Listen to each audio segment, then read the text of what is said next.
berjalan menghampirimu, memandang keindahanmu. Ku jadikan tujuanku, ya Allah Bapakku.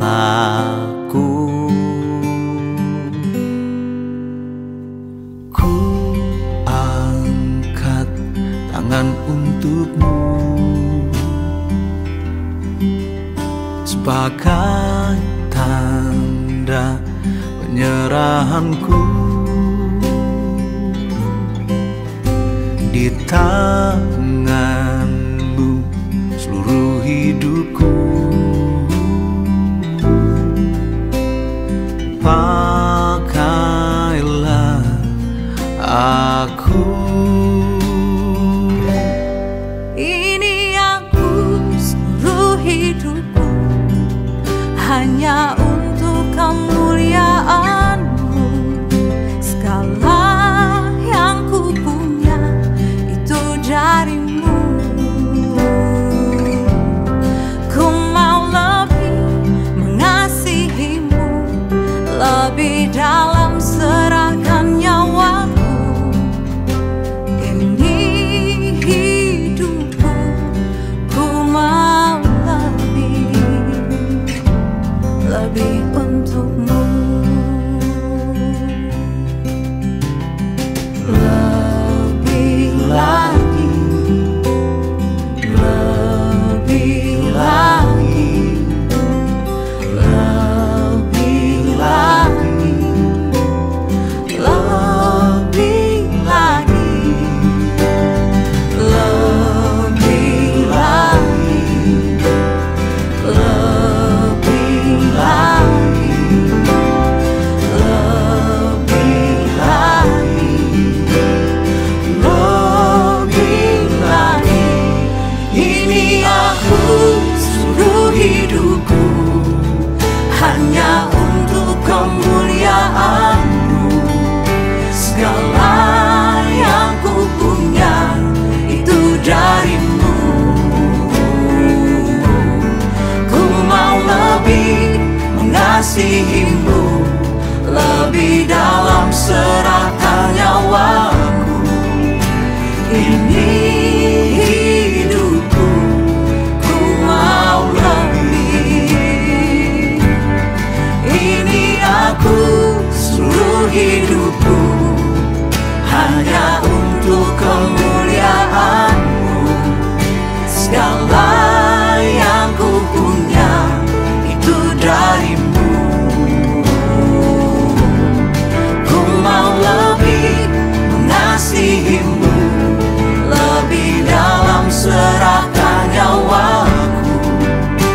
Ini hidupku, ku mau lebih untuk-Mu.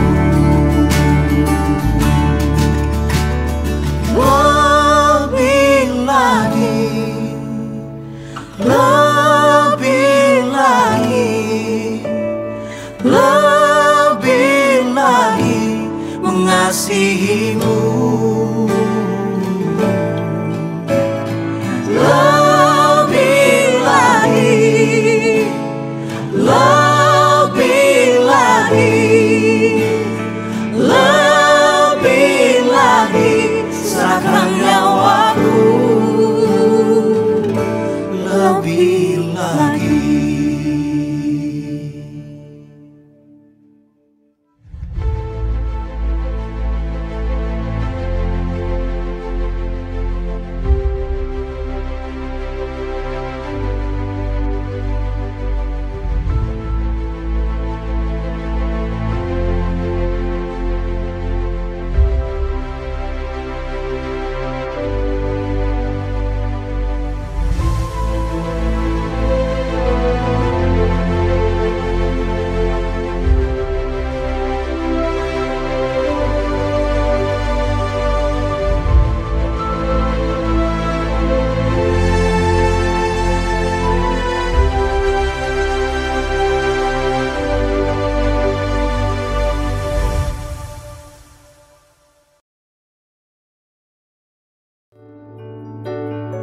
Shalom Bapak Ibu. Sekali lagi boleh lambaikan tangannya. Shalom. Puji nama Tuhan. Bapak Ibu saudara kasih dalam Tuhan kita Yesus Kristus, baik yang hadir di tempat ini dan yang menyaksikan siaran tunda pada channel YouTube GSK Bukit Raya. Puji nama Tuhan, kita bersama-sama bersatu hati menyembah Allah Bapa kita dan menghormati Allah Elohim Yahweh. Baik Bapak Ibu, kita siapkan hati kita masuk dalam hadirat Tuhan. Sebelum mulai ibadah kita pagi hari ini, saudara dengan kasih Pendeta Mahdia Ripka, bawa kita di dalam doa.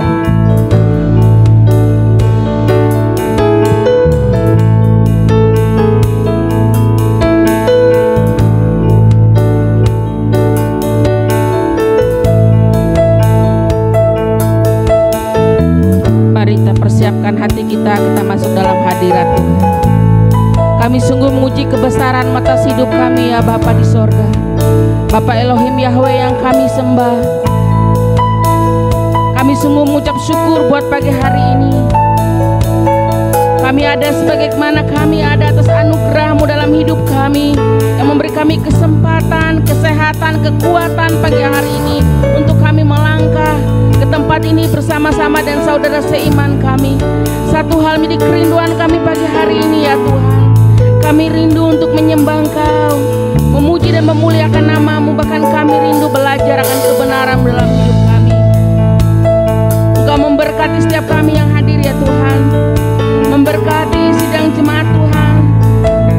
Mereka yang dalam perjalanan tempat ini juga Tuhan menibakan mereka dengan selamat.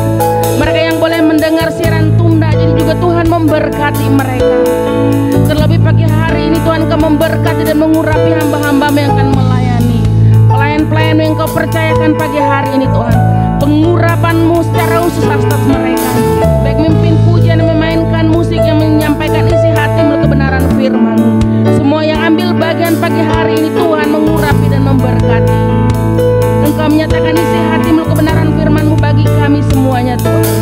Karena kami percaya dan kebenaran mulai yang sanggup mengubah hidup kami, memulihkan, menyembuhkan kami Tuhan, bahkan memberikan kekuatan, pengharapan yang baru bagi kami.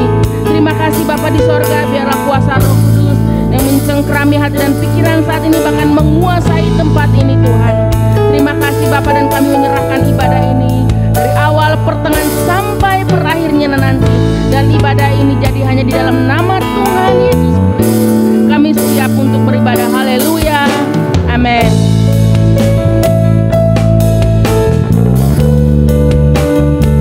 Tenangkan hati, teduhkan jiwa. Kita tunduk di hadapan Allah Bapa, masuk lebih dalam hadirat Tuhan, menghampiri ruang Maha Kudus-Mu Bapa. Hanya Engkaulah kekuatanku, tempat perlindunganku. Engkaulah kekuatanku, tempat perlindunganku. Engkau batu karangku, pertolonganku. Kuasa gelap datang menyerang, Engkau persembunyianku.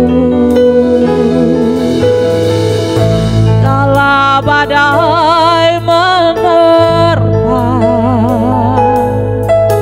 Engkau tetap beserta.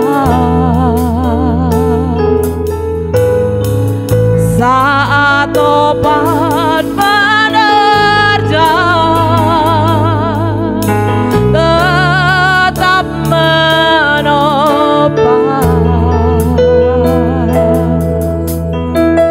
Engkau pegang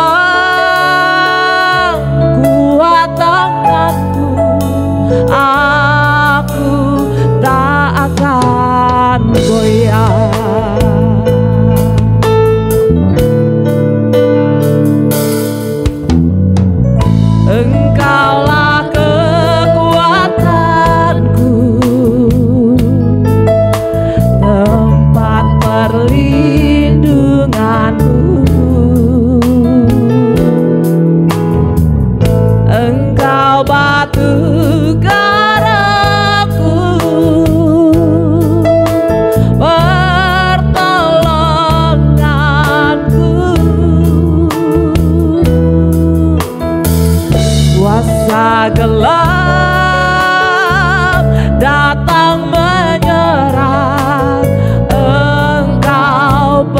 persembunyianku. Kala badai menerpa, Engkau tetap beserta. Saat topan menerjang, tetap menopang.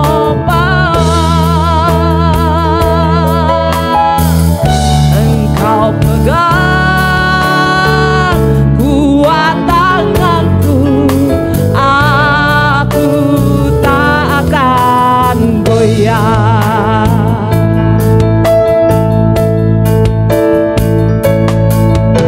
Bukan melihat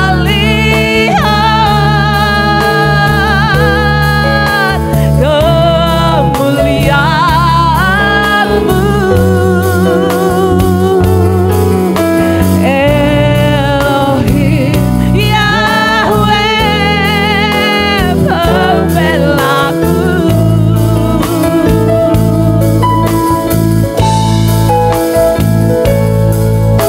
Nyata terbukti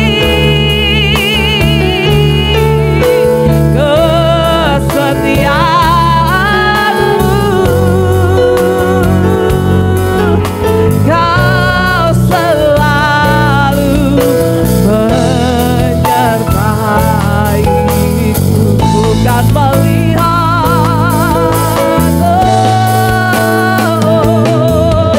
bukan melihat kemuliaan-Mu, Elohim Yahweh pembelaku. Nyata terbukti, nyata terbukti kesetiaan-Mu, Tuhan, kesetiaan-Mu. Kau selalu menyertaiku. Bukan melihat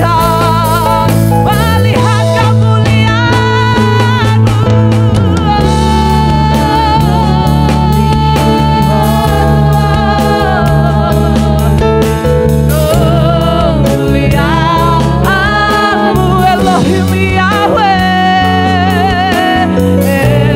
Elohim Yahweh pembelaku. Nyata terbukti, Tuhan,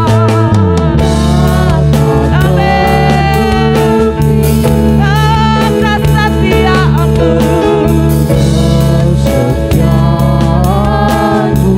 Haleluya, Kau selalu menyertaiku.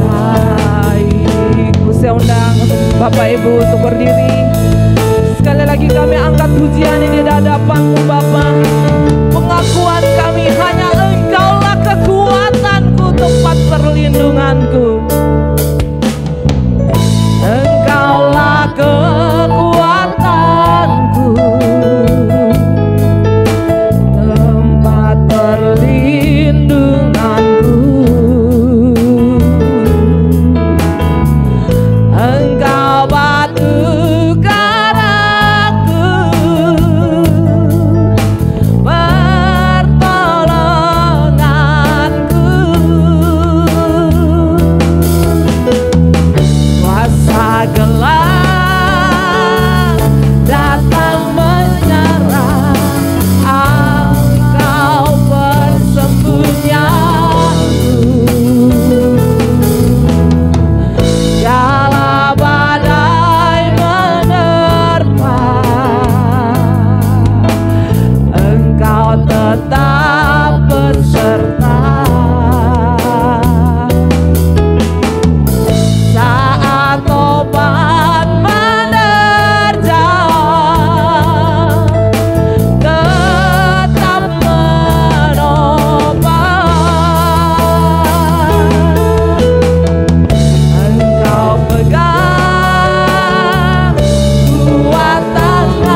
dengan teduh di hadapan Tuhan.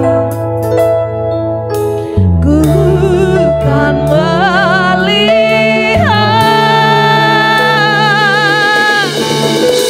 kemuliaan-Mu, Elohim Yahweh,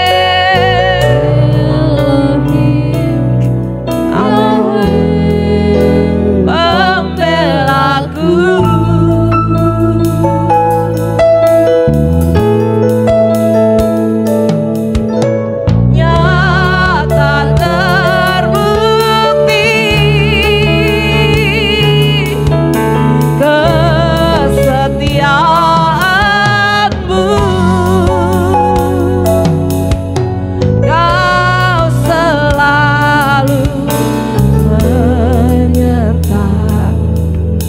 Jemaat saja yang mengangkat pujian ini di hadapan Tuhan.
menyenangkan hatimu saja, menyenangkan hatimu.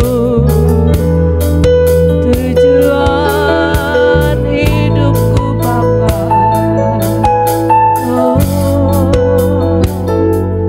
haleluya. Perkenankanlah sembah pujiku di hadapan-Mu Bapa. Tiada yang mustahil bagimu, tiada yang mustahil bagimu Tuhan.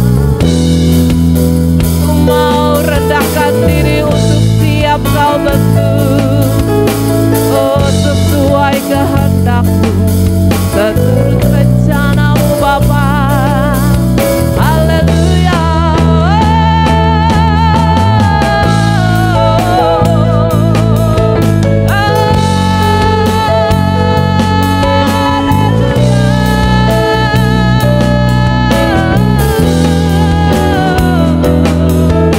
Terima kasih Bapa, terima kasih. Kehadiran-Mu nyata kami rasakan di tengah-tengah kami. Menjamah setiap hati kami yang haus dan rindu akan Engkau. Kau buatkan saat ini Tuhan, oh jiwaku akan Engkau. Haleluya.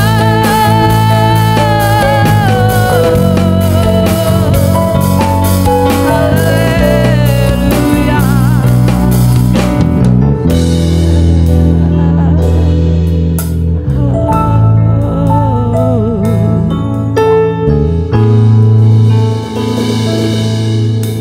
Ku kan melihat kemuliaan-Mu, Elohim, Yahweh pembelaku.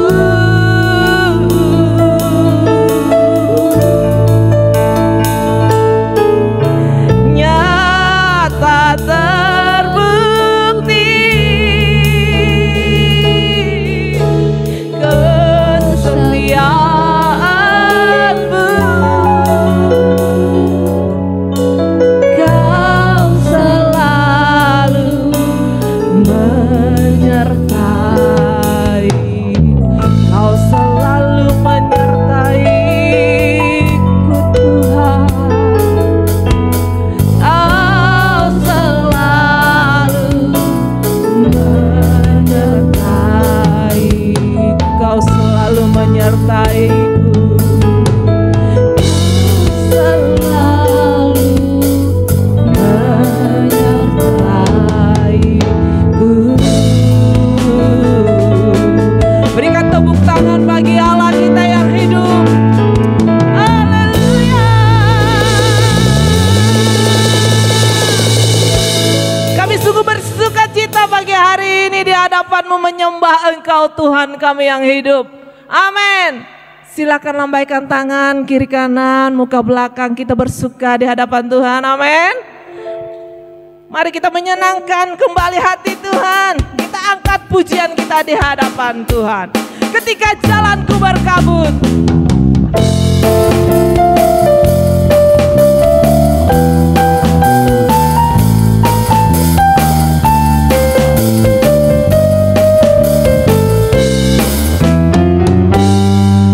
ketika jalanku berkabut, tak tahu apa hari esok.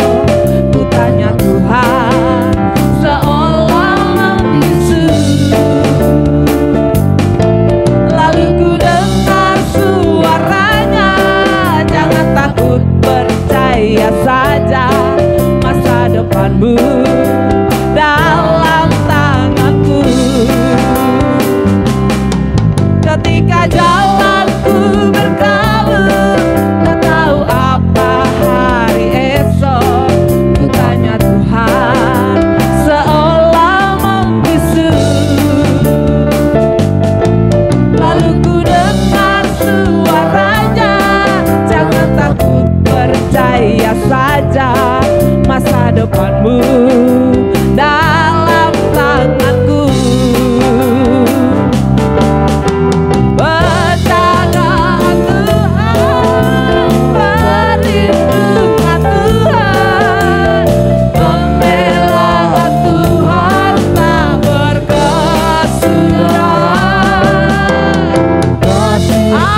saja masa depanmu dalam tanganku. Penjagaan Tuhan, perlindungan Tuhan, amin. Pembelaan Tuhan, tak berkesudahan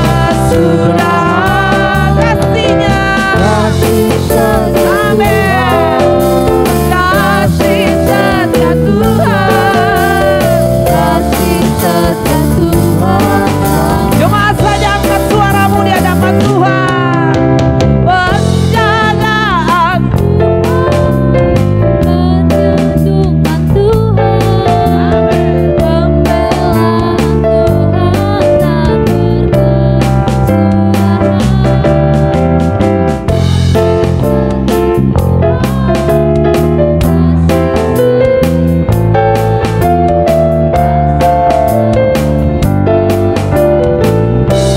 kasih-Nya sungguh sempurna, kasih-Nya sungguh sempurna,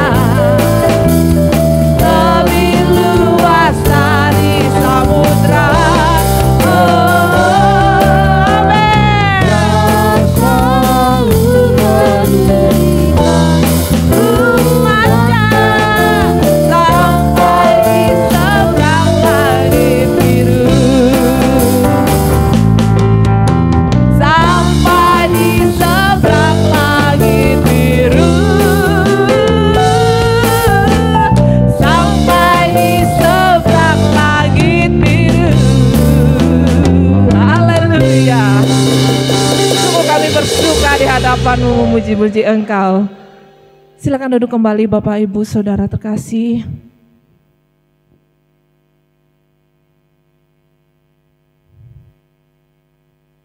Persiapkan keberadaan kita di hadapan Bapa. Kami siap mendengarkan kebenaran firman-Mu yang mengubah kami Tuhan. Hanya itulah kerinduan kami. Kami ingin berubah ya Bapa.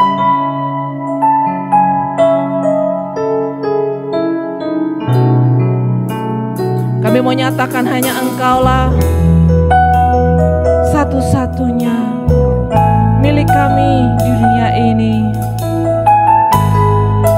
Kami mau pertaruhkan semua yang kami miliki untuk kemuliaan nama-Mu ya Bapa.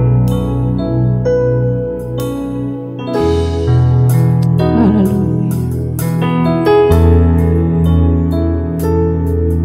Ku tahu hidupku milik-Mu,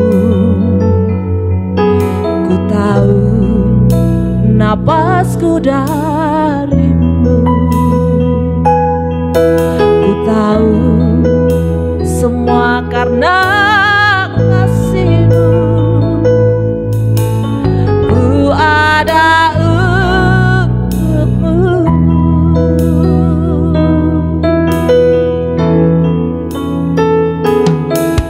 Ku tahu hidupku milik-Mu, ku tahu napasku dari-Mu, ku tahu semua karena kasih-Mu. Ku ada untuk-Mu. Ku pertaruhkan semua yang ku miliki, yang nanti pasti akan pergi. Tak ada lagi yang ku bawa sampai mati, tak ku sesali melayani. Engkau yang abadi. Kami sadar keberadaan kami Tuhan di hadapan-Mu.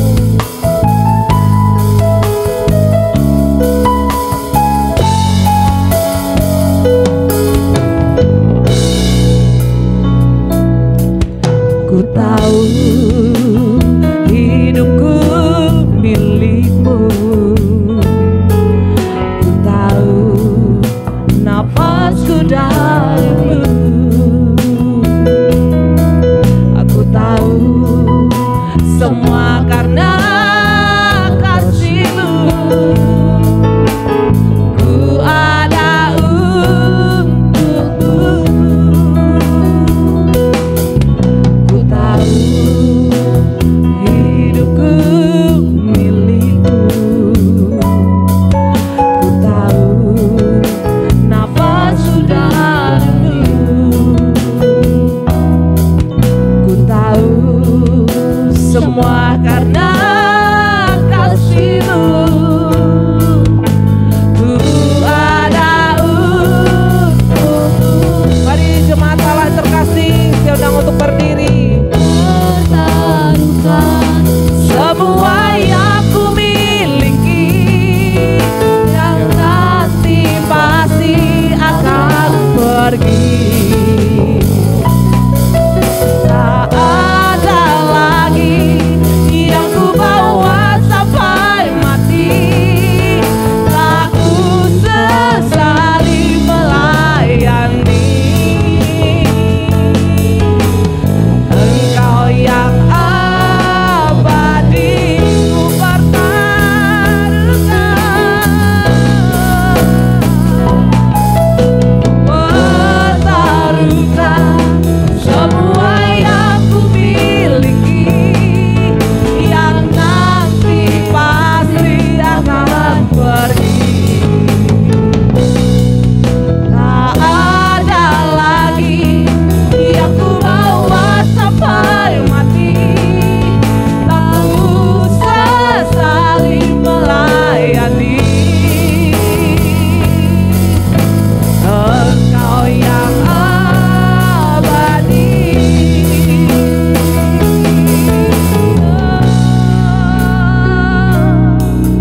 ku pertaruhkan semua yang ku miliki, yang nanti pasti akan pergi. Tak ada lagi yang ku bawa sampai mati, tak ku sesali melayani. Engkau yang abadi. Jemaat saja katakan. Saya mengundang hambanya yang bertugas. Ku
surga, terima kasih Tuhan.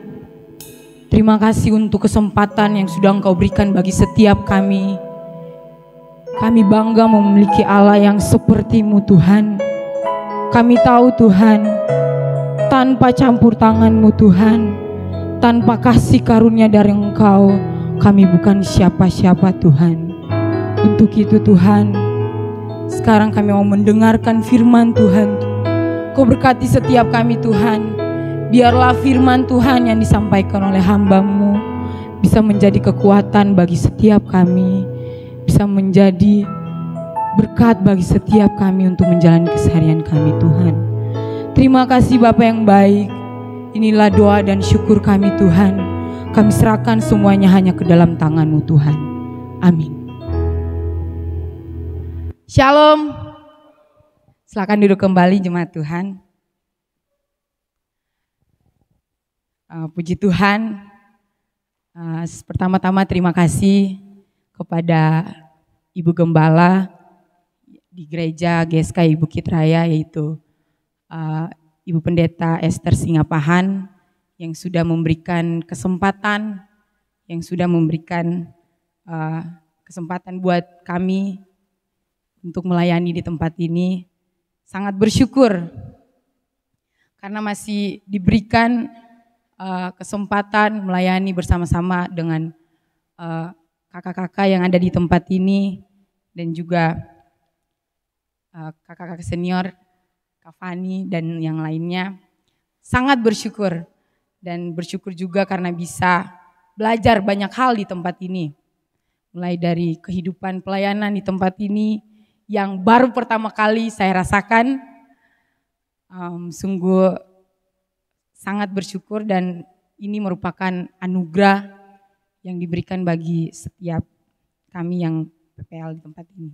Nah, sebelum saya membagikan kebenaran firman Tuhan kepada jemaat, terlebih dahulu saya memperkenalkan diri saya karena tidak semua jemaat di sini mengenal. Nama saya Irafanda Salawe. Saya dari Timur Indonesia, dari Ambon.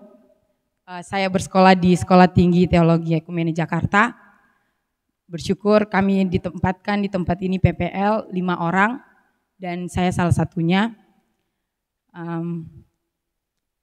Dan di sini kami juga sama-sama belajar. Kami juga masih belajar karena ini baru pertama kali juga saya berdiri di tempat ini menyampaikan kebenaran firman Tuhan. Jadi agak sedikit gugup karena baru pertama kali, tapi itu tidak menjadi masalah besar bagi setiap kita. Karena kita datang di tempat ini untuk mendengarkan firman Tuhan. Tidak berlambat-lambat waktu karena waktu terus berputar. Kita akan sama-sama belajar tentang kebenaran firman Tuhan.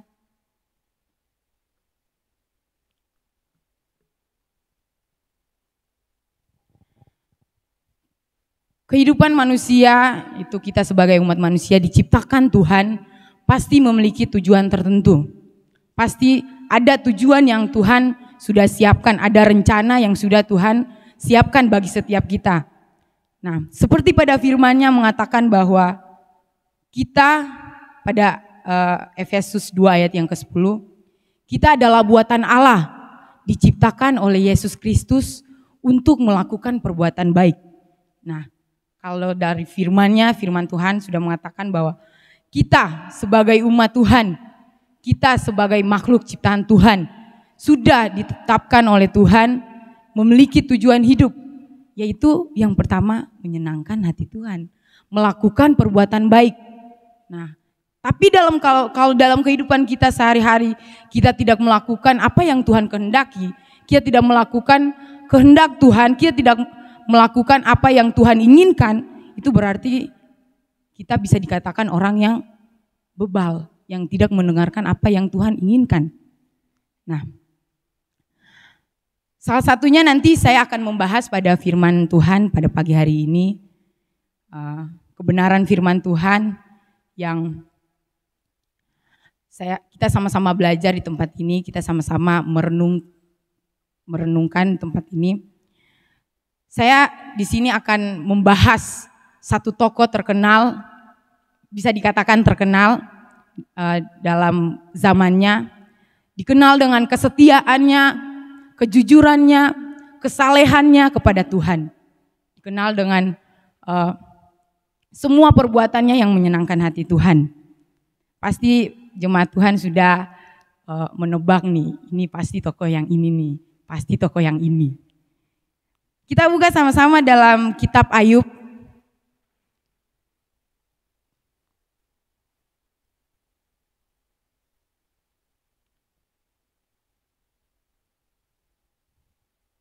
Ayub pada pasalnya yang pertama.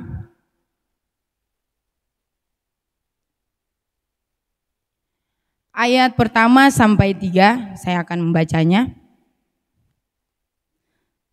Kesalehan Ayub dicoba. Ada seorang laki-laki di tanah Uz bernama Ayub. Orang itu saleh dan jujur. Ia takut akan Allah dan menjauhi kejahatan. Ayat yang kedua, ia mendapat 7 anak laki-laki dan 3 anak perempuan. Ayat yang ketiga, ia memiliki 7.000 ekor kambing domba, 3.000 ekor unta, 500 pasang lembu, 500 keledai betina, dan budak-budak dalam jumlah yang sangat besar. Sehingga orang itu adalah yang terkaya dari semua orang di sebelah timur. Nah, kita sudah lihat kalau kita baca dalam kitab Ayub pada pasalnya yang pertama ini, kalau kita lihat Ayub adalah tokoh Alkitab yang sangat setia. Dia jujur dan saleh pada saat itu. Nah, bukan hanya tokoh Alkitab ini bukan hanya setia dan saleh kepada Tuhan, tapi dia juga merupakan seorang ayah yang mempunyai 10 orang anak. Nah, kalau dilihat dari kacamata dunia, Ayub merupakan orang tua yang sempurna karena dia memiliki anak yang di dalamnya ada anak perempuan dan ada anak laki-laki. Dan pasti semua orang tua menginginkan hal itu. Ada anak perempuan dan ada anak laki-laki. Ayub merupakan salah satu tokoh Alkitab yang bisa dikatakan sangat sempurna di sini. Dia dijuluki juga sebagai orang terkaya di sebelah timur. Dengan kesetiaannya, kesalehannya kepada Tuhan, Ayub juga diakui oleh Tuhan. Kalau kita lihat zaman sekarang, mungkin tidak ada orang yang sama seperti Ayub ini. Mungkin ada orang kaya seperti Ayub, tapi kehidupan spiritualnya terhadap Tuhan mungkin tidak seperti Ayub ini. Nah, kalau kita lihat Ayub pertama di sini, ayat pertama 2 dan 3, Ayub merupakan salah satu tokoh Alkitab yang setia, yang kesetiaannya diakui oleh Tuhan. Kita sudah baca bersama. Nah, bukan hanya kesetiaannya dalam keluarga ini, Ayub juga merupakan teladan bagi anak-anaknya.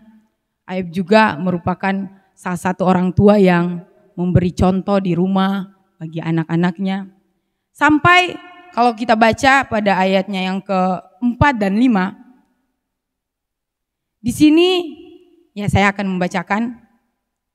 Anak-anaknya yang lelaki biasa mengadakan pesta di rumah mereka masing-masing menurut giliran, dan ketiga saudara perempuan mereka diundang untuk makan dan minum bersama-sama dengan mereka.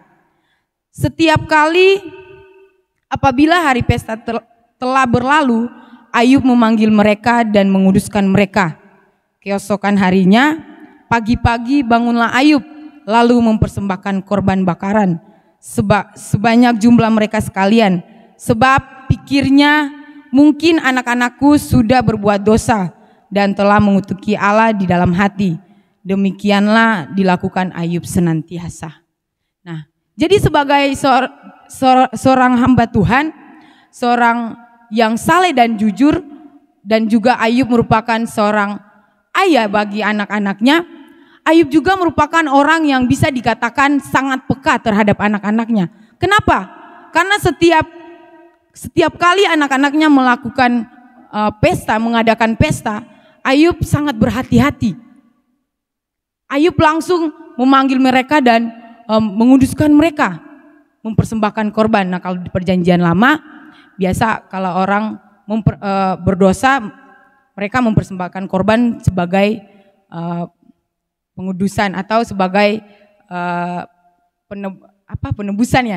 penebusan bagi orang yang sudah berbuat dosa, untuk menghapus dosa orang-orang pada saat itu.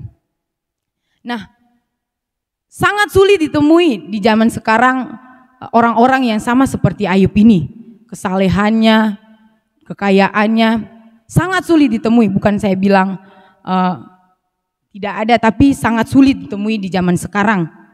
Nah, dalam kesalehan Ayub juga dicobai oleh orang-orang yang ada di sekitar Ayub. Sahabat-sahabat Ayub, bahkan keluarga Ayub juga mencobai Ayub sendiri. Nah, iblis juga mencobai Ayub pada saat itu. Kita baca dalam Ayub pertama,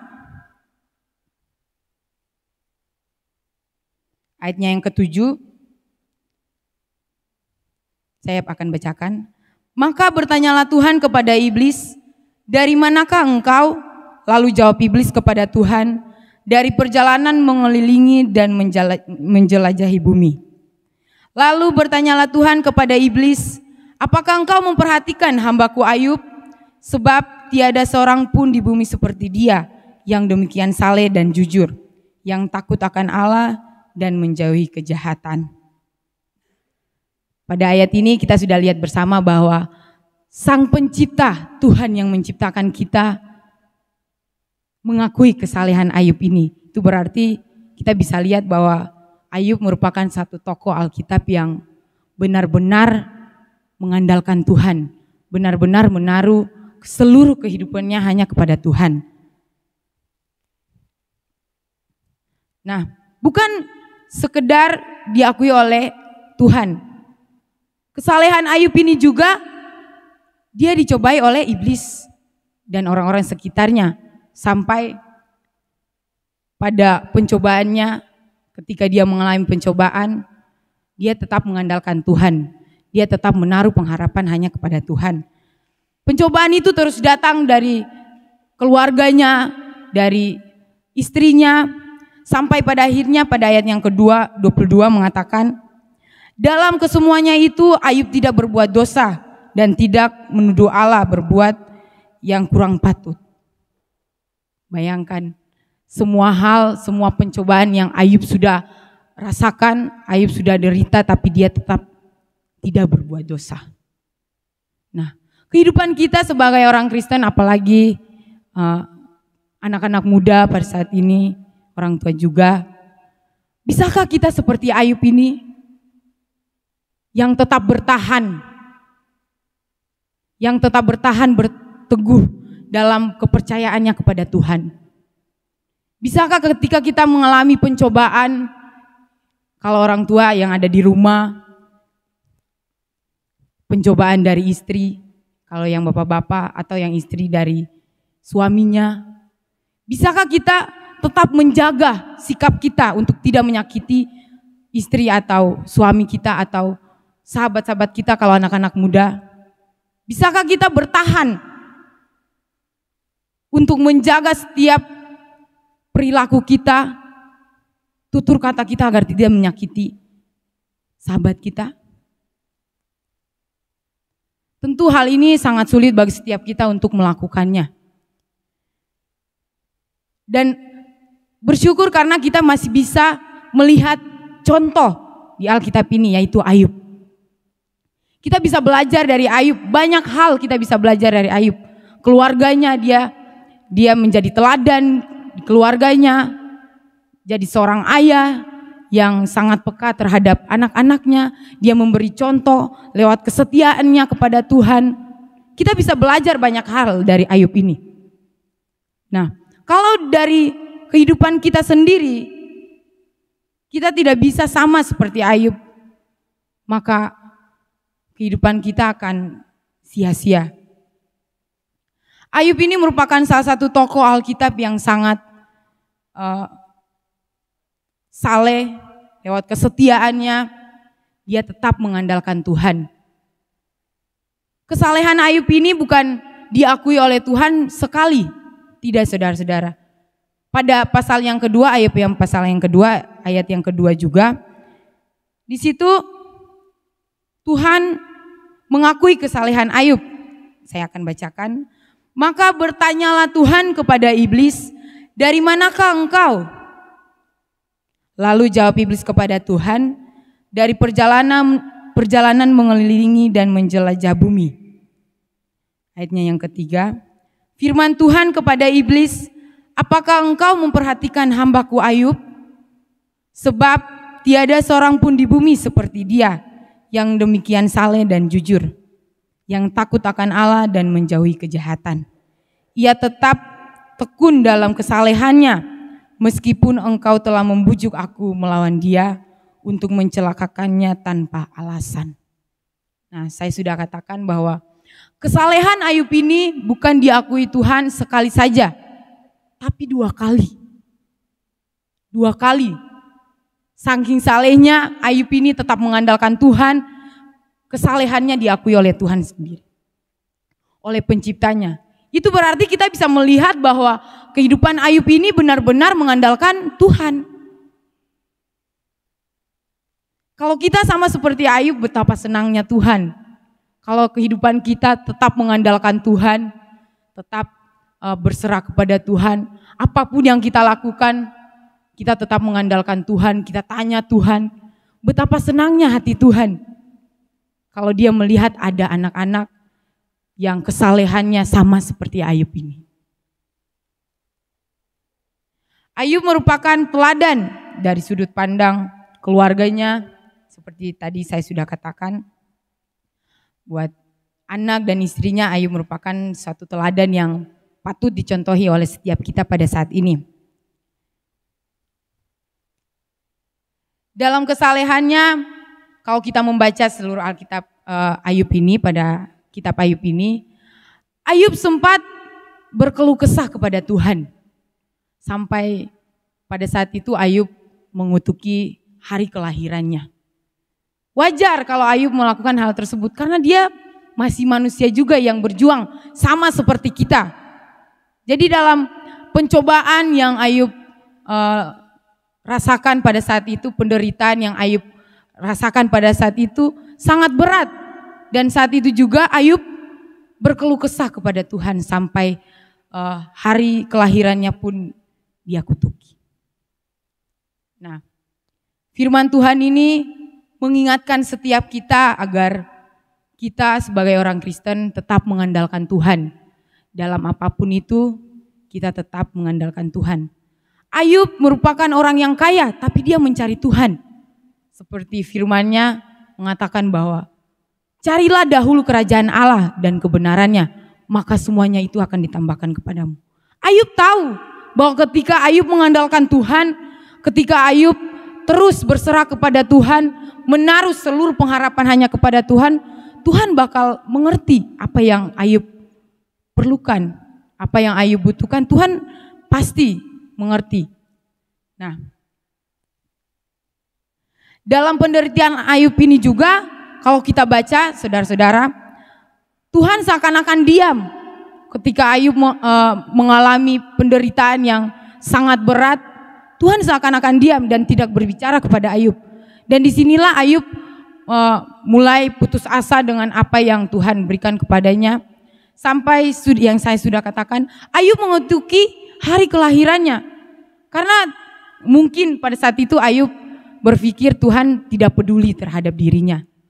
Tuhan tidak memperhatikan kehidupan Ayub. Nah, dalam kehidupan kita sebagai orang Kristen, bapak-bapak, ibu-ibu, dan mungkin saya sebagai anak muda, terkadang saya juga seperti itu.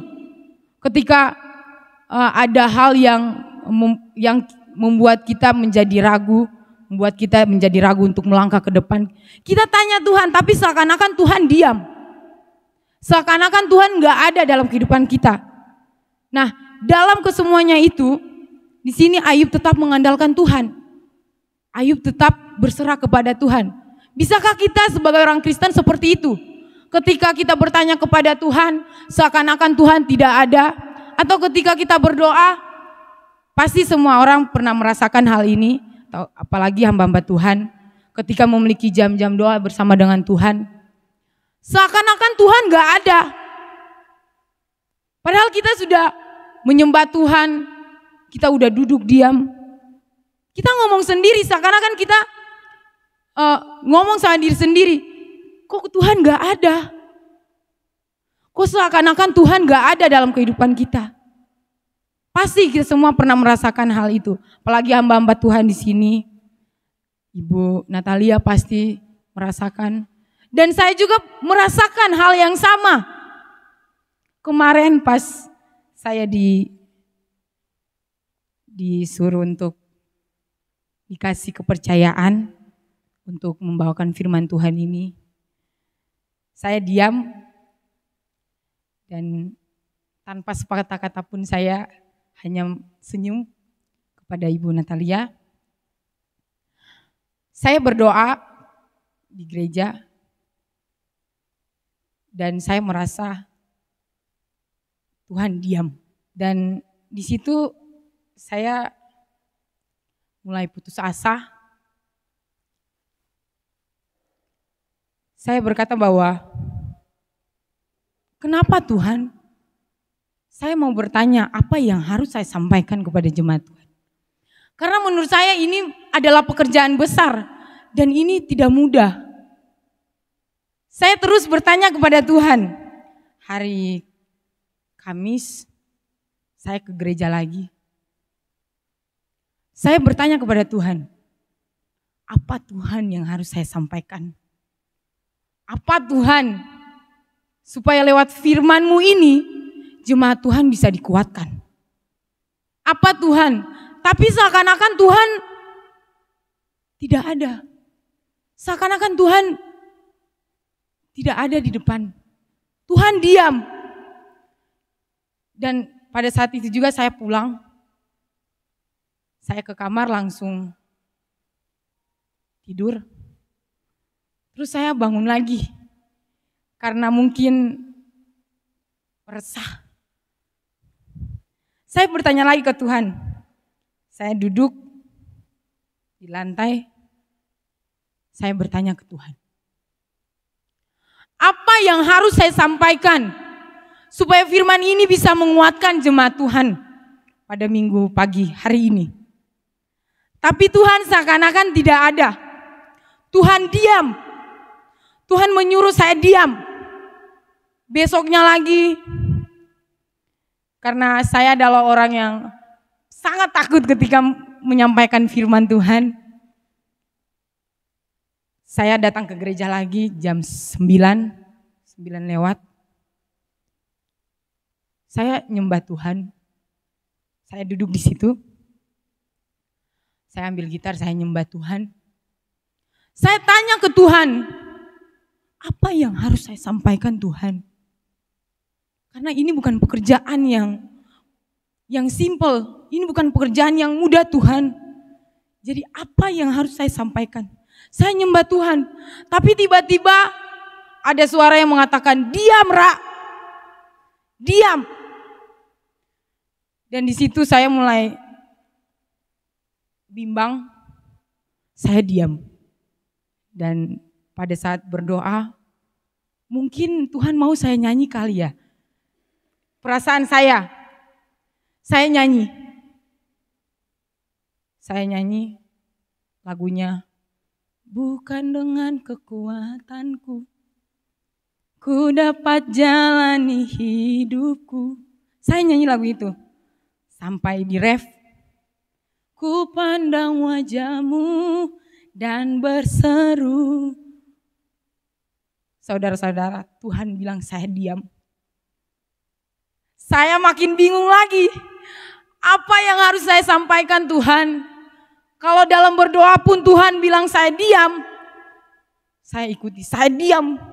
Sampai pada akhirnya saya sudah tidak tahu mau ngapain Tuhan. Saya datang ke gereja untuk menjumpai Tuhan. Tapi Tuhan seakan-akan diam. Tuhan seakan-akan diam melihat saya di tempat ini. Tapi satu hal yang pada saat itu saya rasakan, tetap percaya, Ra, apapun yang terjadi, tetap terus berdoa. Terkadang ketika kita mengalami hal tersebut, ketika Tuhan seakan-akan tidak ada, kita malah jauh dari Tuhan. Kita tidak mencari Tuhan lagi. Kita malah meninggalkan Tuhan. Tapi saudara-saudara, saya mau tekankan di sini. Lihat teladan Ayub. Ketika dia dicobai oleh saudara-saudaranya, ketika dia dicobai oleh istrinya, dia tetap mengandalkan Tuhan. Dia tetap berseru kepada Tuhan. Dia tidak mempersalahkan Tuhan. Sedetik pun dia tidak mempersalahkan Tuhan. Dia tetap mengandalkan Tuhan. Sampai-sampai kesalehannya, kesetiaannya, kejujurannya diakui oleh Tuhan. Maukah kita seperti Ayub? Yang terus mengandalkan Tuhan, yang terus mengikuti Tuhan, sampai kita diakui oleh Tuhan. Bapak bangga nak, contohnya sama Jennifer, atau Bapak bangga nak mempunyai anak seperti Ibu Natalia, atau Bapak bangga nak mempunyai anak seperti Ibu Fani, atau Bapak bangga nak mempunyai anak seperti Ibu Ripka.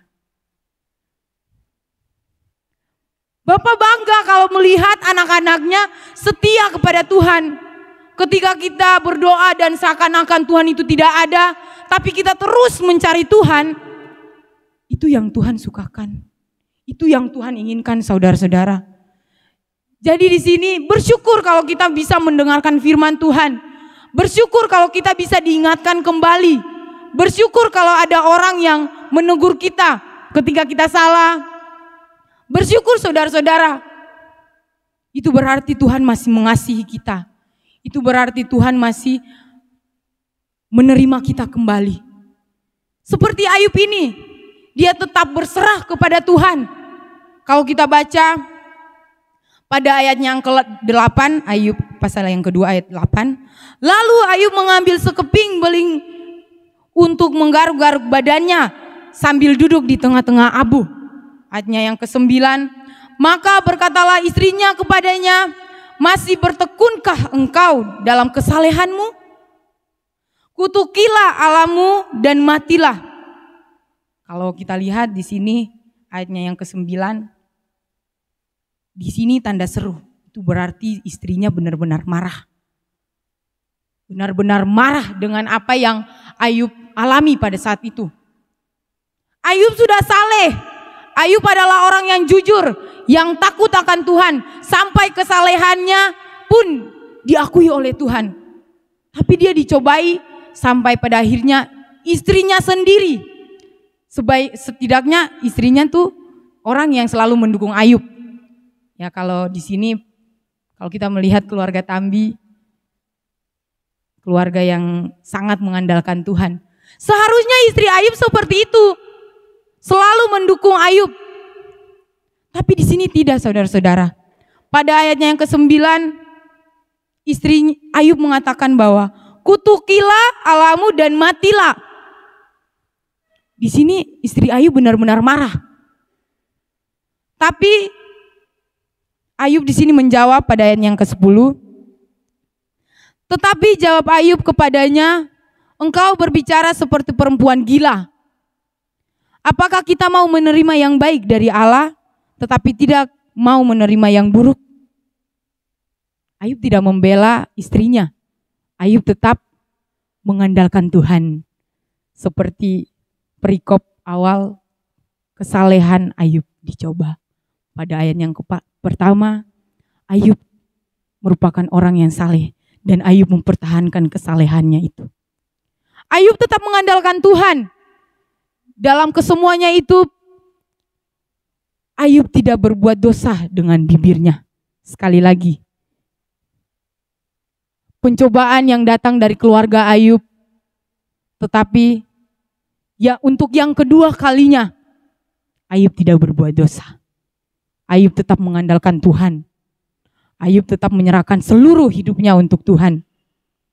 Sekalipun istrinya tidak mendukung Ayub, anak-anaknya pun, tetapi Ayub seorang diri mengandalkan Tuhan.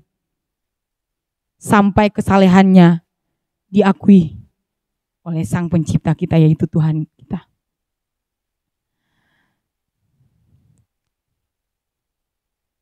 Dalam pencobaan yang Ayub rasakan, penderitaan yang sangat berat, Ayub, ya seperti yang sudah saya katakan, Ayub berkeluh kesah pada Tuhan.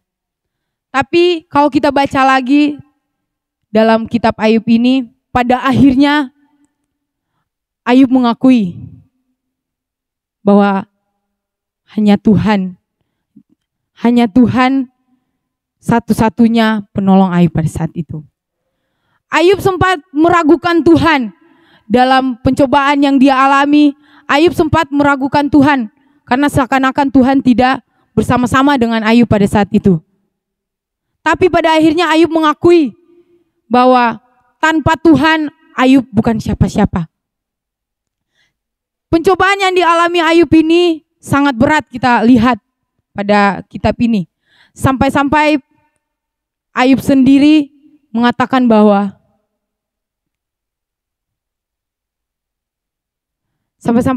Ayub sendiri mengatakan bahwa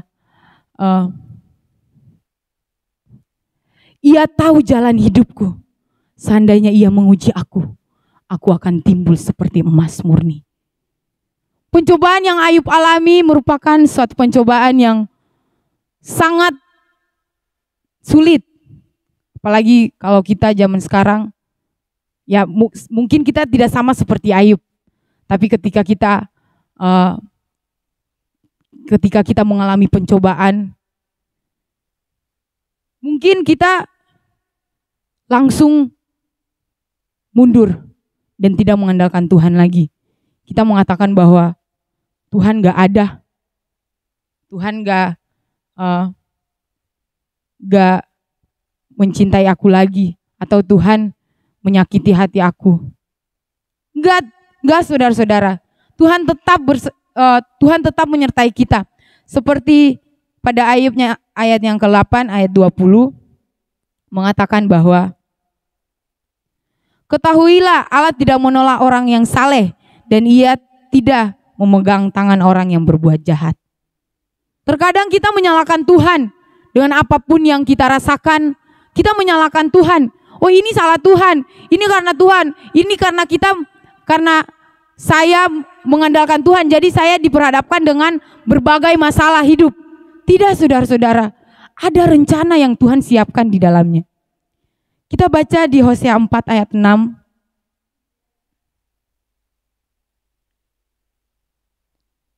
Hosea 4 ayat yang ke-6.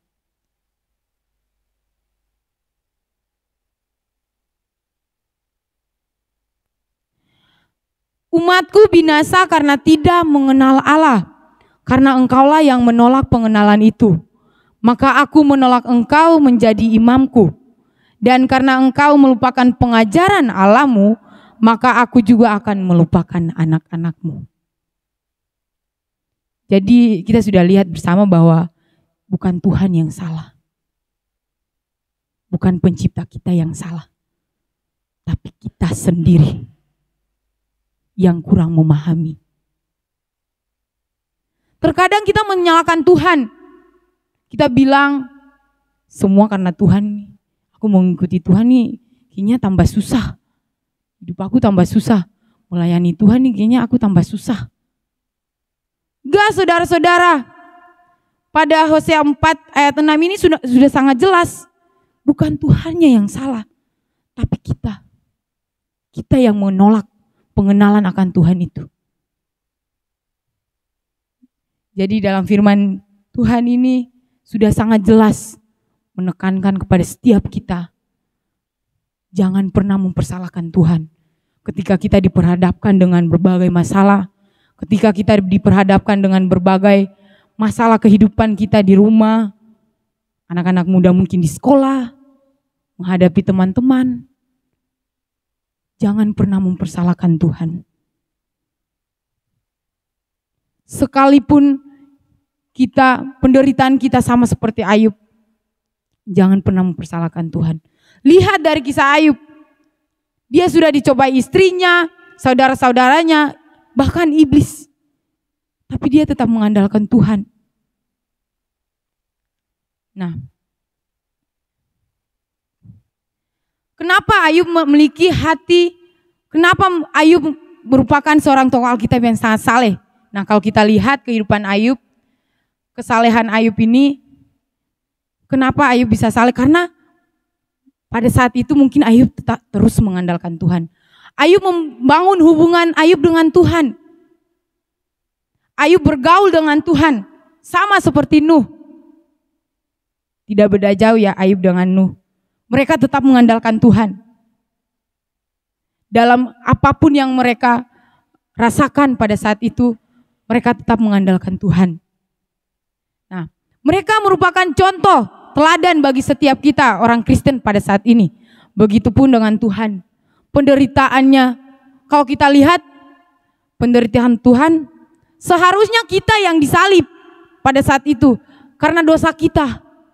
Tapi Tuhan lewat kesetiaannya, dia terus mengandalkan Tuhan, Bapa, dia mendengarkan Bapa, dan karena dosa kita dia disalib. Lihat teladan ini saudara, masalah kita masih kecil, tidak sama seperti Ayub atau Nuh pada saat itu, bahkan Tuhan.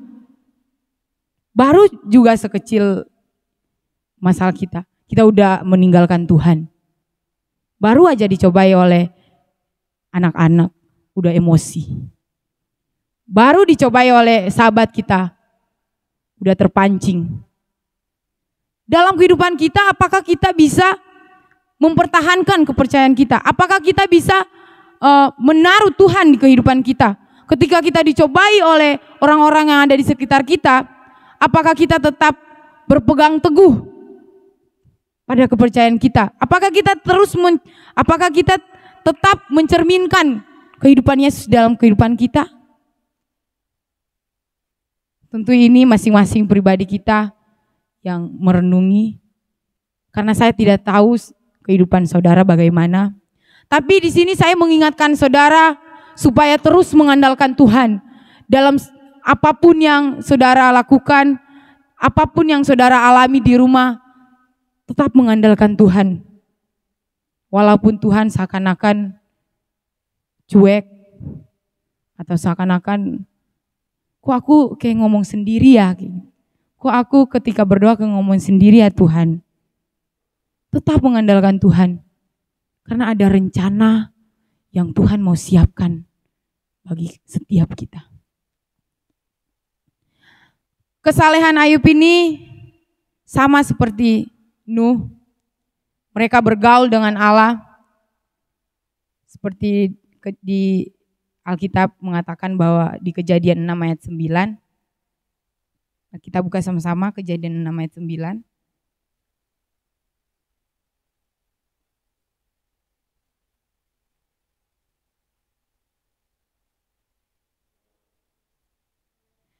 Inilah riwayat Nuh. Nuh adalah seorang yang benar dan tidak bercela di antara orang-orang sezamannya. Dan Nuh itu hidup bergaul dengan Allah. Sama seperti Ayub. Mereka tetap mengandalkan Tuhan. Mereka bergaul dengan Allah. Yang pastinya mereka pasti memiliki hubungan yang baik dengan Tuhan. Kita baca juga dalam 1 Tesalonika 5 ayatnya yang ke-22. Jauhkanlah dirimu dari segala jenis kejahatan. Nah, Ayub ini sendiri kita lihat yang sudah saya jelaskan tadi. Dia menjauhi kejahatan sampai-sampai dia dalam kehidupannya, anak-anaknya dia memperhatikan anak-anaknya. Jangan sampai anak-anaknya berbuat dosa. Dalam 1 Tesalonika 5 ayat yang ke-22 sudah sangat jelas mengatakan bahwa ketika kita menjauhi diri dari apapun yang Tuhan tidak inginkan, maka hal itu yang Tuhan perkenankan. Hubungan kita dengan Tuhan merupakan suatu hal yang seharusnya kita jalani. Karena kalau kita tidak berhubungan dengan Tuhan, maka saya yakin kita nggak bisa berjalan tanpa Tuhan. Firman Tuhan ini sekali lagi mengingatkan setiap kita supaya terus mengandalkan Tuhan dalam keseharian kita, dalam kehidupan kita sehari-hari, terus mengandalkan Tuhan. dari akhir kebenaran firman Tuhan ini saya ingin membagikan sesuatu kepada jemaat Tuhan. Saya adalah anak 5 orang anak dan saya adalah salah satunya. Saya anak gembala dan saya bersyukur karena bisa bersekolah di Sekolah Tinggi Teologi Ekumene Jakarta. Karena baru di sekolah ini saya benar-benar tahu tentang kebenaran firman Tuhan. Sebelumnya biarpun saya anak pendeta, tapi kehidupan saya di rumah, saya nggak tahu harus ngapain. Kalau ibadah, ya udah cuman ibadah doang. Kalau papa khotbah di depan, ya udah aku paling ujung, duduk di belakang. Saya nggak tahu, saya ibadah tuh harus ngapain kayak gitu. Jadi ibadah hanya pergi ibadah, nyanyi, duduk diam, dengar firman Tuhan, tapi nggak ada yang masuk. Baru di sekolah ini saya benar-benar diajarkan untuk mengandalkan Tuhan, dan di tempat ini juga lewat kakak-kakak kita, baru saya benar-benar mengerti. Sebelumnya tidak sama sekali. Saya pergi ke ibadah hanya sekedar ya udah itu kebiasaan orang Kristen. Jadi saya pergi ibadah. Singkat cerita, saya adalah salah satu anak yang bisa dikatakan dipercaya oleh papa, karena papa adalah gembala dan papa mau ada satu orang anak yang harus menggantikan beliau. Mulai dari SMP, papa sudah mulai berbicara kepada saya, Ra, kamu harus menggantikan papa nanti ke depan. Jawaban saya hanya satu, saya tidak mau. Saya takut. Karena saya melihat penderitaan papa ketika papa ke daerah-daerah. Sebelumnya ketika SD itu, papa bukan hanya seorang gembala, tapi papa juga seorang penginjil. Papa pergi ke daerah-daerah, desa-desa tetangga. Kalau di tempat aku dulu jalannya nggak terlalu bagus.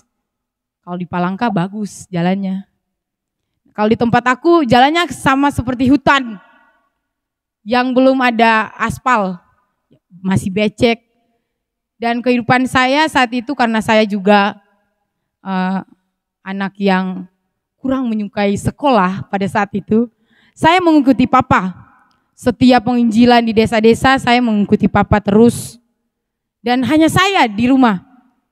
Kakak-kakak saya yang pertama, yang kedua, mereka sibuk dengan dunianya sendiri. Dan agak cuek dengan kehidupan pelayanan papa. Tapi saya, karena saya melihat seru banyak orang yang pergi menginjil, ada kakak-kakak. Jadi saya ikut pak. Jadi kemanapun papa pergi, saat itu saya ikut papa ke 3 desa. Dan itu dilakukan setiap minggu. Ketika habis ibadah di tempat di gereja saya, malamnya kita pergi ke desa tetangga dan melewati becek-becek yang lumayan, wah, kalau aku bilang kayaknya nggak bisa terbayangkan karena saking panjangnya, saking dalamnya, sampai kadang saya gendong tas papa jalan di depan, karena kan malam-malam kan papa yang bantu dari belakang untuk center. Dan itu dilakukan setiap minggu. Saya mengikuti papa terus. Singkat cerita, ketika ada waktu untuk ngobrol sama papa ngomong, nanti kamu ya yang gantiin papa untuk jadi gembala di tempat ini, di tempat saya. Jawaban saya cuma satu, tidak. Itu dari SMP. Dan bukan hanya sekali papa bertanya tentang hal itu kepada saya. Papa juga mengajarkan saya, walaupun dia nggak ngajarin langsung, tapi dia selalu tekanin, belajar gitar. Kamu lihat papa Papa tahu main gitar, mama tahu. Kamu juga harus tahu main gitar. Saya nggak tahu. Lewat hal itu dia mempersiapkan saya di hari ini. Saya nggak tahu, jadi oh ya udahlah, karena papa tahu main gitar, aku harus tahu juga dong. Saya belajar karena orang tua tahu, jadi saya harus tahu. Papa singkat cerita, papa cerita lagi. Papa kasih tahu ke saya, papa dulu pelayanan, papa yang WL, papa yang main gitar, papa yang nyampein firman Tuhan. Jadi ketika saya mendengar hal itu, saya, wah boleh juga nih papa, berat juga nih. Kalau semuanya papa yang ambil alih, berat juga nih. Tapi ada maksud yang papa mau di situ. Papa mau kamu seperti itu lagi, Ra. Papa mau kamu ketika melayani, harus kamu yang main gitar. Kalau nggak ada orang, harus kamu, Ra. Aku nggak tahu tuh, papa sedang mempersiapkan saya. Jadi dalam keseharian itu, bukan hanya sekali papa mengajari saya tentang kehidupan pelayanan. Tapi kembali lagi, saya seperti orang yang hilang, yang nggak tahu apa-apa. Yang aku tuh harus ngapain sih sama penciptaku? Nggak tahu. Jadi hanya ya udah, jadi orang yang baik, nggak mencuri. Saya jadi orang Kristen yang seperti itu. Singkat cerita, waktu saya SMA masa saya yang sangat sulit, karena ketika lulus harus menentukan saya harus berkuliah di mana. Di situ papa panggil saya lagi, karena sudah bisa dikatakan udah besar. Papa mulai ngomong pelan-pelan. Awal-awalnya papa kayak nekan, kamu harus sekolah di sini, kamu harus sekolah di sini. Dan papa mulai berbicara juga kepada saya, kamu harus gantiin papa. Karena papa gak selamanya hidup. Kata beliau seperti itu. Satu jawaban saya dari SD, SMP tetap sama. Tidak. Saya menolak. Saya menolak tanpa alasan apapun. Dan cukup membuat hatinya terluka.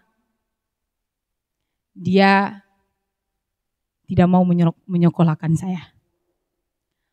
Sampai pada akhirnya juga mama bujuk. Dan jawaban saya hanya satu. Tidak. Saya tidak mau. Karena menurut saya pendeta itu pada saat itu ya, hidupnya harus suci. Gak boleh bohong. Tapi saya lihat teladan yang menurut saya nggak pas. Dan ini sangat sulit. Makanya jawaban saya tidak. Kalau papa mau jadi pendeta, papa saja. Jangan ajak-ajak saya. Saya ngomong seperti itu. Sampai-sampai saya bilang, kenapa nggak anak yang lain? Kenapa nggak kakak? Kenapa nggak anak yang pertama? Kenapa harus saya? Saya rasakan tuntutan itu dari SD, SMP, SMA. Saya terus. Kenapa harus saya, Pak? Kan masih ada 4 anak. Saya bilang kayak gitu. Terus adik saya yang keempat, yang paling bungsu, ketika perdebatan itu ada di saya dan papa, adik saya langsung masuk dan dia bilang, saya aja yang jadi pendeta, Kak. Terus saya bilang kayak gini, tuh ada anak yang keempat mau, jangan saya lagi, karena udah ada anak yang keempat yang mengakui, dia mau, dia masih kecil loh, tapi dia mau, ke dia aja Pak. Tapi papa bilang, tidak, harus kamu. Jadi dalam kehidupan saya ketika saat itu, saya seakan-akan gak boleh memimpikan sesuatu, gak boleh. Jadi papa terus menekankan bahwa kamu harus menggantikan papa, karena tidak ada orang lain lagi. Padahal masih ada anak-anaknya 4. Tapi dia mematokkan harus ke kamu, Rah, harus ke kamu. Saya nggak tahu apa yang papa maksud di situ. Tapi jawaban saya tetap sama, tidak.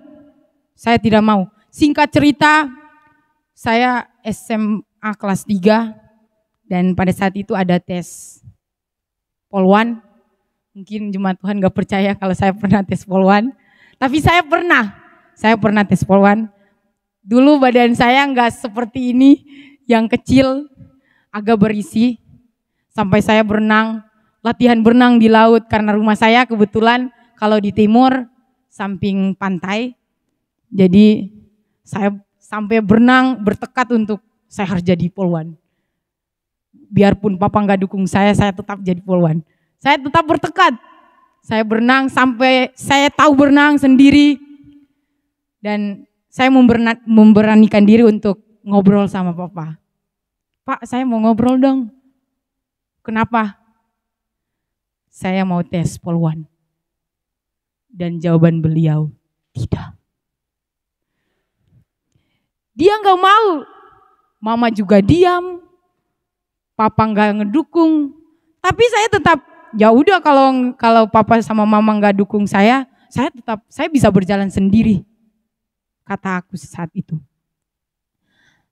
Singkat cerita, saya tes psikologi. Biasanya ada psikologi ya. Ada polisi di sini pasti tahu. Tes psikologi bahasa Indonesia dan saya lulus semuanya. Awal-awal saya lulus. Saya lihat nama saya terpampang di papan. Wih, saya lulus nih. Pasti papa senang. Ini perasaan saya pas di Polres. Pasti papa senang nih aku pulang. Aku pulang pas sampai di depan pintu. Papa duduk di depan biasanya. Pak, aku mau kasih kabar baik. Terus papa bilang, kenapa? Saya lolos tes psikologi, bahasa Indonesia, dan mata pelajaran lainnya. Terus apa respon papa apa coba? Papa tidak senyum. Papa hanya diam. Karena dia gak mau aku mau sekolah tes polisi. Dia gak mau. Dia hanya mau satu aja. Kamu harus jadi hamba Tuhan. Kamu harus mengikuti jejak papa. Padahal kan kalau kita lihat sekarang, ya gereja tuh bukan seperti itu. Tapi mungkin ada maksud yang Tuhan mau sampaikan. Papa gak senyum. Terus ya udah deh kalau papa gak senyum, aku mau kasih tahu mama. Siapa tahu mama ikut berbahagia. Saya ke kamar dan saya kasih tahu mama juga. Mama hanya diam. Dan oke. Kalau ini memang perjuangan saya sendiri, saya bakal lakukan. Saya, singkat cerita saya tes juga, ukur tinggi badan. Tapi sempat teman aku katakan bahwa, kamu tuh gak lolos. Kamu tuh gak usah lolos, kamu dengar kata papamu aja. Katanya seperti itu. Terus di situ juga saya sempat menyerah, saya bilang, aduh gimana nih. Kalau saya gak lolos nih, saya bakal kembali lagi nih ke papa minta, Pak sekolahin aku lagi dong. Jadi malu kan kalau seperti itu. Aku gengsi sama papa. Jadi singkat cerita saya sudah, pada saat itu kami udah sama-sama tes sama teman-teman. Dan terakhir pengurusan berkas.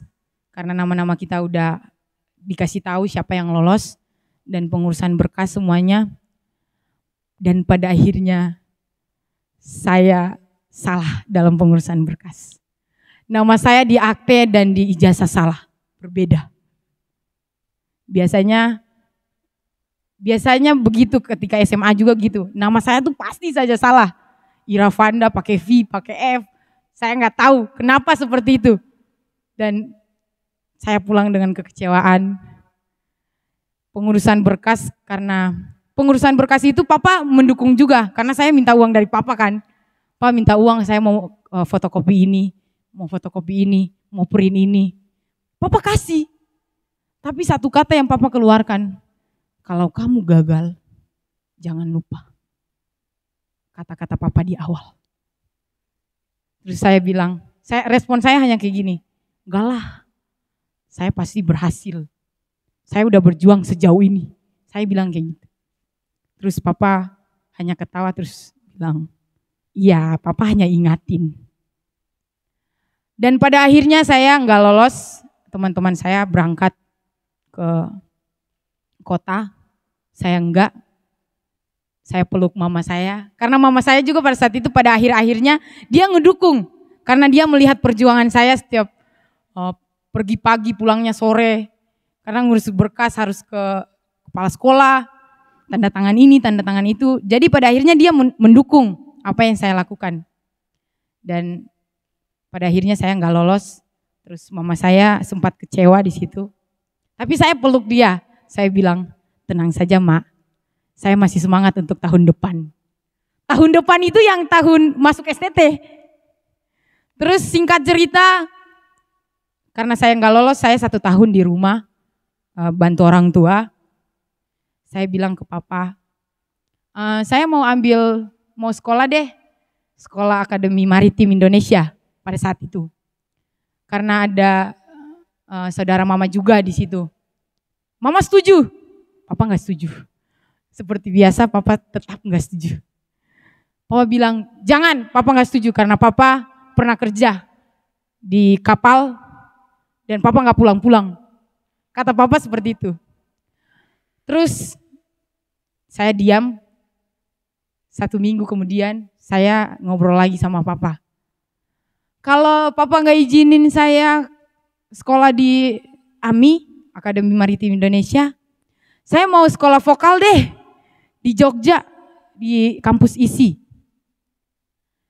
Seperti biasa papa gak setuju lagi. Mama setuju-setuju aja. Apa yang aku inginkan mama setuju-setuju aja. Seperti biasa papa gak setuju. Papa hanya bilang, papa gak mau lain. Kamu harus ikut jejak papa. Jadi seorang gembala. Tapi jawaban saya tetap sama, saudara-saudara. Saya tetap bilang tidak. Dengan hati yang emosi pada saat itu, dengan kekerasan hati saya bilang tidak. Saya tidak mau. Ada anak lain Pak, kenapa harus aku Pak? Singkat cerita, dia mulai ngobrol juga sama saya. Setahun 8 bulan setelah kita tidak membahas tentang urusan cita-cita dan lain sebagainya, 8 bulan kemudian dia panggil saya juga, beliau memanggil saya dan beliau membicarakan hal yang sama yang beliau bicara pada awal. Kamu ikut papa aja jadi seorang hamba Tuhan di gereja. Karena gak ada yang lain lagi Ra. Kata beliau seperti itu. Kata saya tidak. Saya tetap melontarkan jawaban yang sama. Tidak Pak. Lebih baik saya di rumah.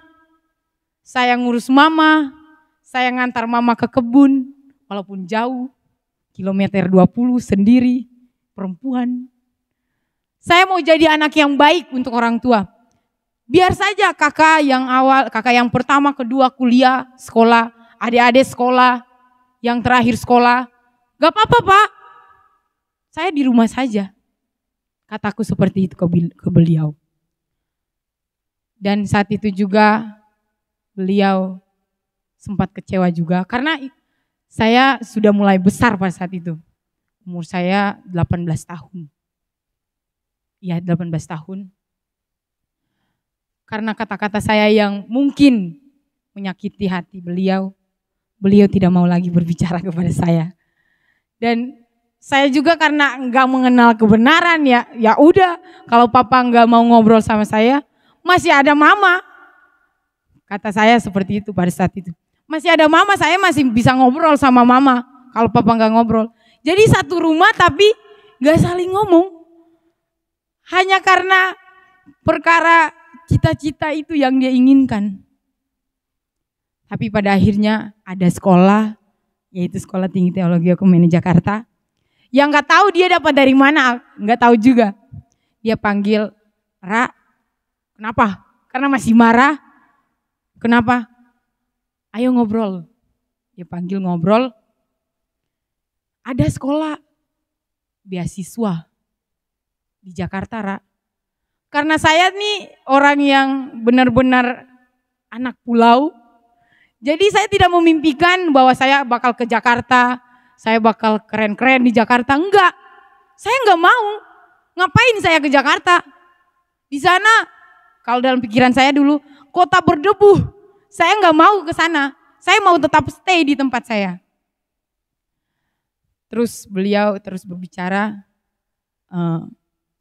sekolah di sini.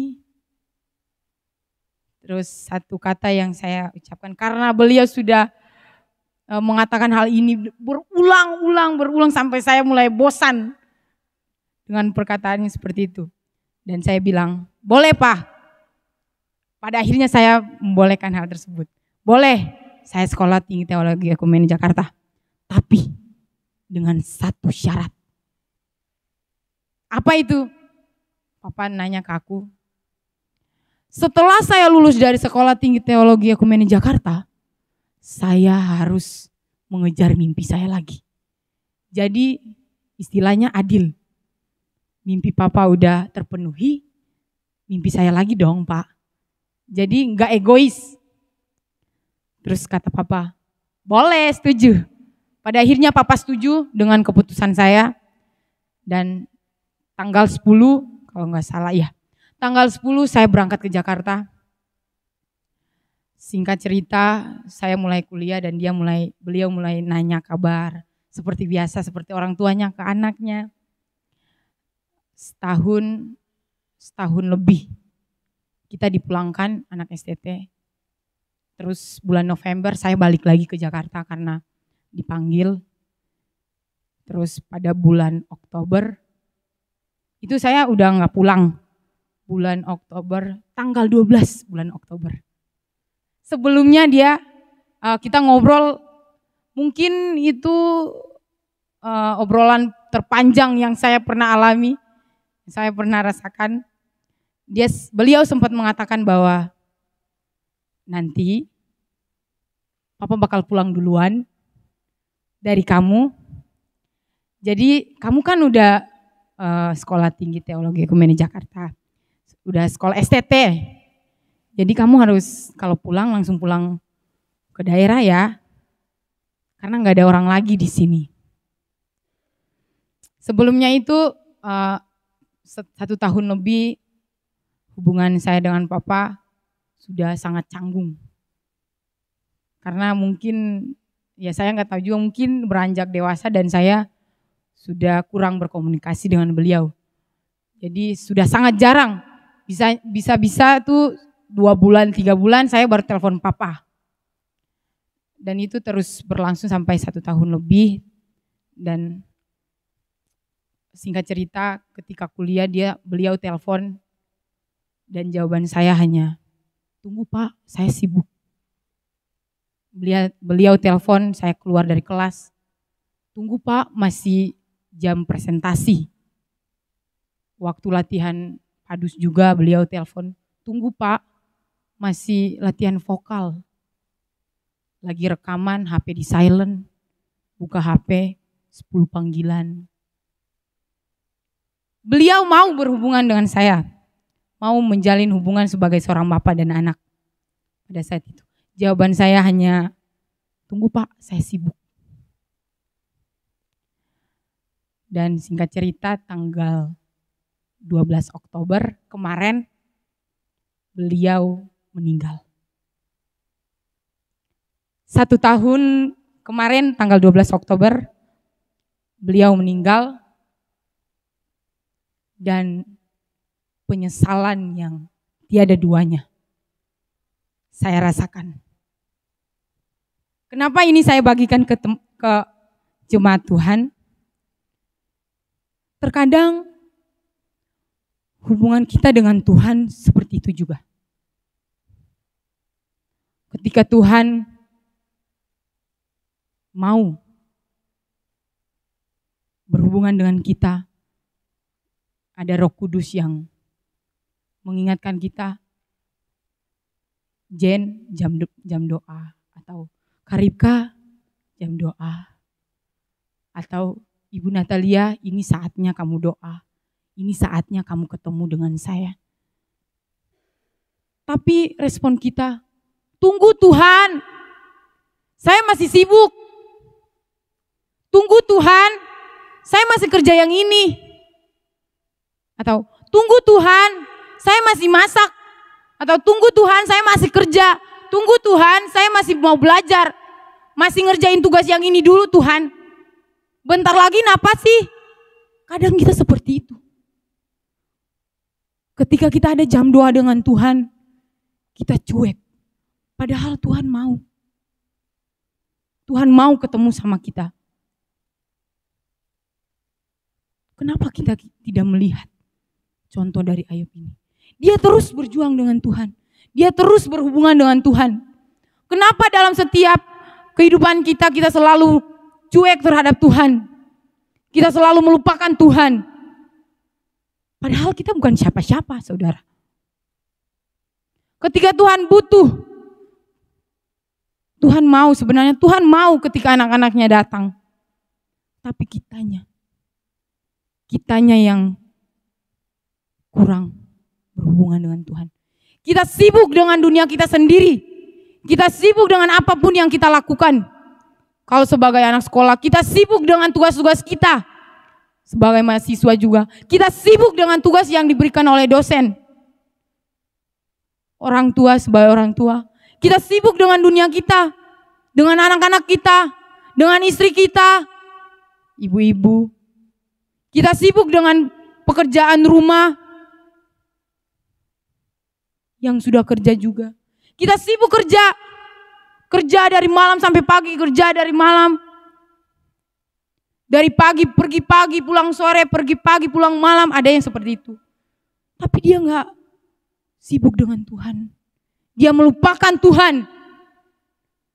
Seharusnya kita berhubungan dengan Tuhan. Seharusnya setiap hari kita berhubungan dengan Tuhan. Tapi kita enggak. Kita melupakan Tuhan. Kenapa ini saya bagikan ke saudara-saudara? Karena saya tidak mau. Saya pernah ada di posisi itu. Saya sibuk sampai pada akhirnya penyesalan itu datang. Saya sibuk dengan dunia saya sendiri. Sampai penyesalan itu datang. Jangan sampai kita sibuk dengan apapun yang kita lakukan. Kita sibuk dengan pekerjaan yang kita lakukan. Sampai pada akhirnya, pada hari Tuhan, Tuhan tidak mengenal kita. Jangan sampai saudara. Jangan sampai kita sibuk dengan dunia kita sendiri.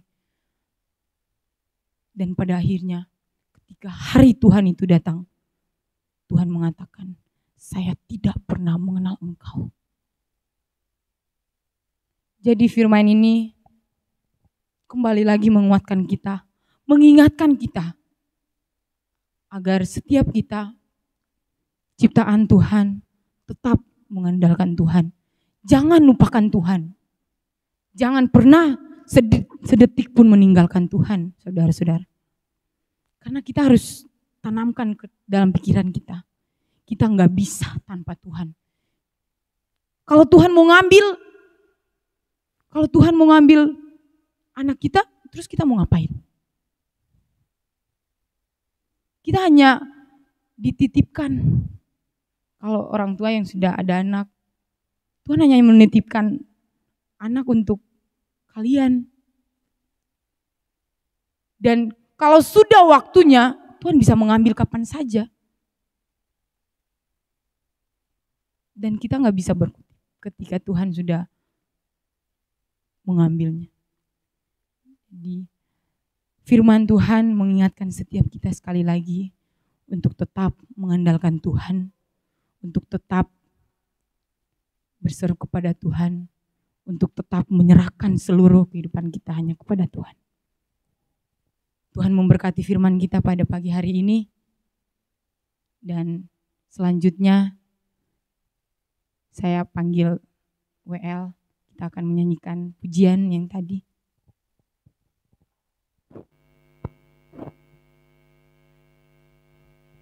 Saya mau kita benar-benar menghayati kehidupan kita. Kalau masih salah, kalau setiap tindakan kita masih kurang menyenangkan hati Tuhan, saya rindu jemaat Tuhan masing-masing mengoreksi diri kita. Kita angkat pujian.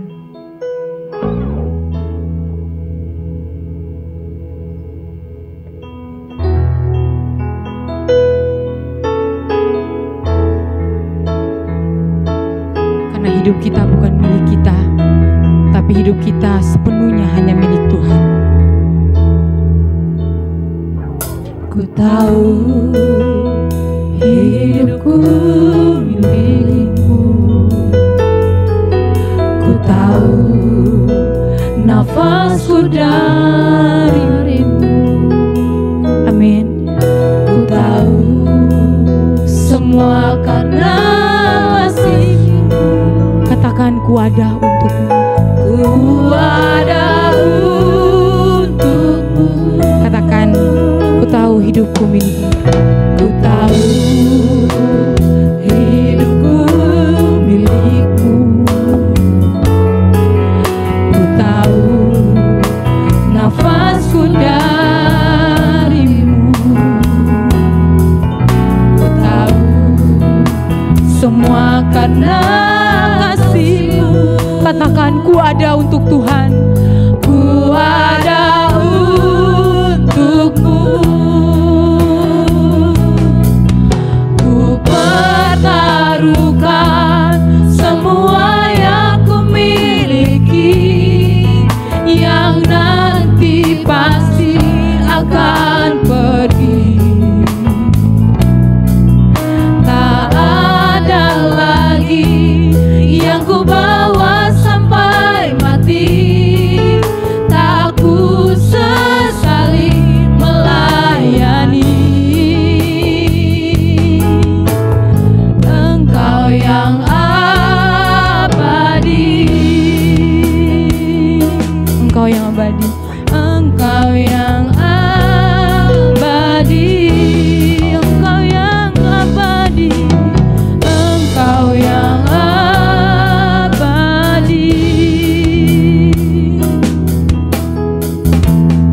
Mari kita berdoa. Bapa yang baik, terima kasih Tuhan. Terima kasih untuk firman-Mu, firman yang menguatkan kami Tuhan, firman yang mengingatkan kami kembali Tuhan, bahwa hidup kami, bahwa kehidupan kami bukan sepenuhnya milik kami, tapi milik-Mu Tuhan. Kami mau Tuhan, lewat firman-Mu ini, kami bisa berubah Tuhan. Kami mau Tuhan, kami mau berubah dalam setiap tindakan kami Tuhan. Kami mau sepenuhnya hanya untuk kemuliaan-Mu Tuhan.